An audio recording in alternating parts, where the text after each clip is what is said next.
இந்த வீடியோவில் நம்ம இலந்தை பழம் செடி எப்படி நம்ம வளர்க்கலான்னு பார்க்கலாம். அதுக்கு முன்னாடி நீங்கள் இன்னும் சேனலை சப்ஸ்கிரைப் பண்ணலைன்னா மறக்காமல் சப்ஸ்கிரைப் பண்ணிக்கோங்க. இந்த செடி பார்த்திங்கன்னா எங்கள் வீட்டில் நாங்கள் முருங்கை மரம் பக்கத்தில் வச்சுருந்தோம். சின்னதாக விதை நம்ம கடையில் வாங்குகிற அந்த ஃப்ரூட்டில் இருக்கிற விதையிலேருந்து வந்த செடி தான் இது.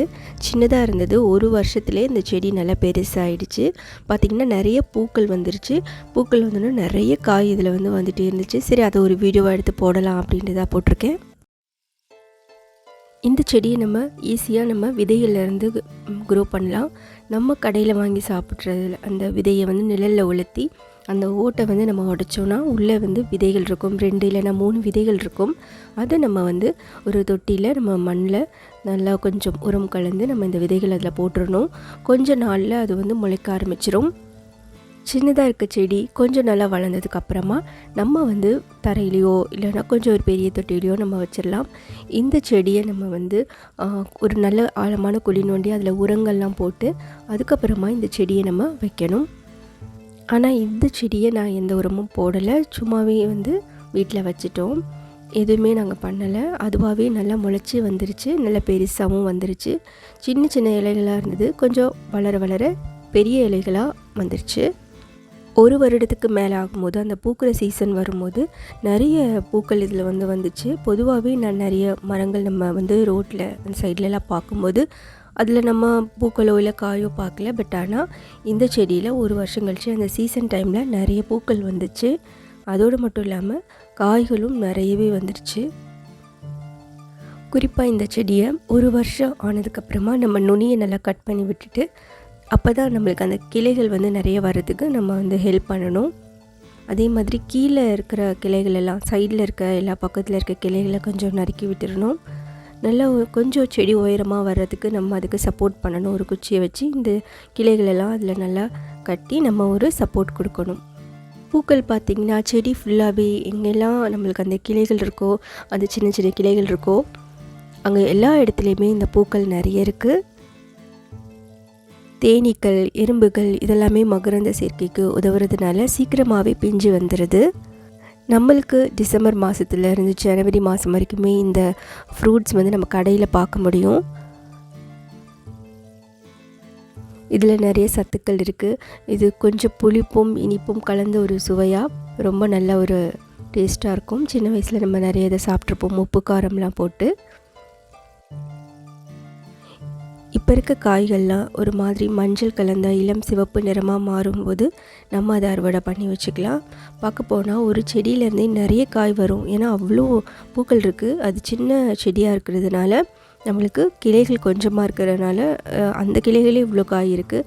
ஒருவேளை நம்ம நறுக்கி விட்டு நிறைய கிளைகள் வந்துருந்துச்சுன்னா நிறைய பூக்கள் நிறைய காய் கண்டிப்பாக கிடச்சிருக்கும். பக்கத்துலேயே ஒரு முருங்கை மரம் இருக்குது. அந்த முருங்கை மரத்தோடைய கிளை ஒன்று இந்த செடி மேலே விழுந்துருச்சு. அதனால் ஒரு கிளை உடஞ்சி அது கொஞ்சம் காஞ்சி கொஞ்சம் அதில் இருக்கிற காயெலாம் கொஞ்சம் கீழே விழுந்துருச்சு. அது விழுந்தாலுமே நிறைய காய்கள் இருக்குது. இங்கே வீட்டில் மாமரம், அதே மாதிரி தென்னை மரம், இந்த மாதிரி நிறைய மரங்கள் இருக்குது. கொய்யா, மாதுளை இந்த மாதிரி செடியுமே வச்சுருக்கோம். இது ஒரு லோ மெயின்டெனன்ஸ் தான். நம்ம பெருசாக இதுக்கு எந்த கேர் கொடுக்க வேண்டாம். ஆனால் உரம் இருந்துச்சுன்னா நம்ம போட்டு விடலாம். இதெல்லாம் கீழே விழுந்த அந்த காய் தான், அதை எடுத்து வச்சுருக்கேன். நல்லா பெருசாக இருக்குது. இந்த மாதிரி நிறைய கீழே விழுந்துருச்சு. அந்த கிளை உடைஞ்சதுனால இது ரொம்ப சின்ன செடி தான். ஒரு வருஷத்துக்கு மேலே தான் ஆகுது. ஆனால் அதுலேயே நிறைய காய் வந்திருக்கு. ஆச்சரியமாக இருக்குது. நம்ம கையில் இப்படி பிடிச்சி எடுத்துக்கலாம். ஆனால் இதோட முள் நிறைய செடி ஃபுல்லாகவே முள் இருக்கிறதுனால ரொம்ப கவனமாக தான் நம்ம அதை எடுக்கணும். இந்த செடி பக்கத்தில் போகும்போதும் கவனமாக இருக்கணும். ஏன்னா அது முள்ளெல்லாம் ஷார்ப்பாக இருக்குது. நம்மளுக்கு கை இதாகிறதுக்கு, காயம் வர்றதுக்கு வாய்ப்பு இருக்குது. அதனால் கவனமாக இது பக்கத்தில் நீங்கள் போங்க. பதட்டப்படாமல் நீங்கள் எடுக்கணுன்னா எடுக்கலாம். பழங்கள் எடுக்கணும் அப்படின்னா இதுலேயே நிறைய சைஸ் இருக்குது. சின்னதாக இருக்குது, உருண்டையாக சின்னதாக இருக்க மாதிரி இருக்கும், கொஞ்சம் பெரிய இலந்தை இருக்கும்.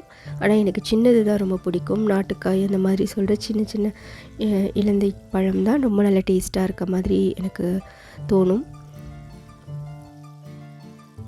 வருஷத்துக்கு ஒரு வாட்டி டிசம்பர்லேருந்து ஜனவரி வரைக்கும் நம்மளுக்கு இந்த பழங்கள் கிடைக்கும். அந்த டைமில் நம்ம இந்த பழங்களை விடாமல் வாங்கி நம்ம சாப்பிட்லாம். ரொம்ப ஹெல்த்தியானது. இது வந்து எலும்புக்கு ரொம்ப நல்லது. கால்சியம் இதில் அதிகமாக இருக்குது. பற்களுக்கும் நல்லது. நிறைய விட்டமின்ஸ் இதில் இருக்குது. சின்ன செடியாக இருந்து கொஞ்சம் தான் இப்போ தான் பெருசாக இருக்குது. இன்னும் அடுத்த வருஷம்லாம் இது இன்னும் நல்லா பெருசாகும். கண்டிப்பாக அப்போ வீடியோ போடுறேன். இதில் ஃப்ரூட்ஸ் எப்படி இருக்குன்னு போடுறேன். வறண்ட நிலப்பகுதியில் நல்லா வரும். செம்மண் இருந்துச்சுன்னா ரொம்ப நல்லது. இதோடு மட்டும் இல்லாமல் நம்மளுக்கு வீட்டில் கொஞ்சம் இடம் இருந்துச்சுன்னா காய்கறிகள் போடலாம். தக்காளி, அதே மாதிரி கத்திரிக்காய், சில காய்கறிகள்லாம் ரொம்ப ஈஸியாகவே பயிரிடலாம். குறிப்பாக கீரை வகைகள், அது வந்து ஒரு 2 வீக்ஸில் நம்மளுக்கு கீரையெல்லாம் நம்ம அறுவடை பண்ணிக்கலாம். கடைகளில் நம்ம நர்சரியில் போய் விதைகள் வாங்கிட்டு வந்து கொஞ்சம் உரமும் வாங்கிட்டு வந்து அதை நம்ம மண்ணில் நல்லா மிக்ஸ் பண்ணிவிட்டு அதுக்கப்புறம் இந்த விதைகளை தூவினோம் அப்படின்னா சீக்கிரமாகவே முளைச்சி வந்துடும். அது ஒரு 2 வாரத்தில் அறுவடை பண்ணுற மாதிரி வந்துடும். அதோட சுவையும் அதிகமாக இருக்கும். எங்கள் வீட்டில் நாங்கள் நிறைய கீரை வச்சுருக்கோம். பசலைக்கீரை, அரைக்கீரை, சிறுகீரை, அதுக்கப்புறம் சிகப்பு பொன்னாங்கண்ணி கீரை, இந்த மாதிரி நிறைய வச்சுருக்கோம். அதோடு இல்லாமல் முருங்கை மரம் வச்சுருக்கோம். சுண்டக்காய் செடி வச்சுருக்கோம். இது எல்லாமே வீட்டிலேருந்து ஒரு நாளைக்கும் நம்ம ஒன்று எடுத்து நம்ம ஒரு ஆரோக்கியமான ஒரு சமையல் செஞ்சு நம்ம சாப்பிடலாம். இங்கே நிறைய மரம் இருக்கிறதுனால அந்த இலைகள்லாம் மண்ணில் நம்மளுக்கு இருக்குது. அது மண்ணோட மக்கி அதுவே ஒரு நல்ல உரமாக ஆகிடுது. இதில் நான் எந்த உரமும் போடலை. உரம் போடாமலேயே நம்மளுக்கு நிறைய காய்கள்லாம் வந்திருக்கு. நர்சரியில் வேணும்னா நம்ம உரம் வாங்கி நம்ம மண்ணில் கலந்து விட்டுடலாம். அதுவுமே நல்ல ஒரு சத்தாக கொடுக்கும். செடியை சுற்றி நம்ம அந்த உரத்தை நம்ம வந்து போட்டு வச்சிட்டோம் அப்படின்னா நம்மளுக்கு தண்ணி ஊற்ற அதோடைய சத்துக்கள்லாம் மண்ணில் இறங்கி வேரில் அது வந்து அப்சார்ப் பண்ணிக்கணும் செடி. வீட்டிலே நம்ம சுலபமாக வளர்க்கக்கூடிய செடிகள், காய்கறியாக இருந்தாலும் சரி, ஒரு சின்ன ஒரு பழத்தோட்டம் வைக்கிறதா இருந்தாலும் சரி, எதுவாக இருந்தாலும் நம்ம வீட்டிலையே நம்ம கண்டிப்பாக வளர்க்கலாம். வீடியோ வாட்ச் பண்ணதுக்கு ரொம்ப நன்றி. மறக்காமல் சேனலை சப்ஸ்கிரைப் பண்ணுங்கள். நிறைய வீடியோஸ் போட்டிருக்கேன், அதெல்லாம் பாருங்கள். உங்களோட சப்போர்ட் கண்டிப்பாக தேவைப்படும். Take care. பாய்.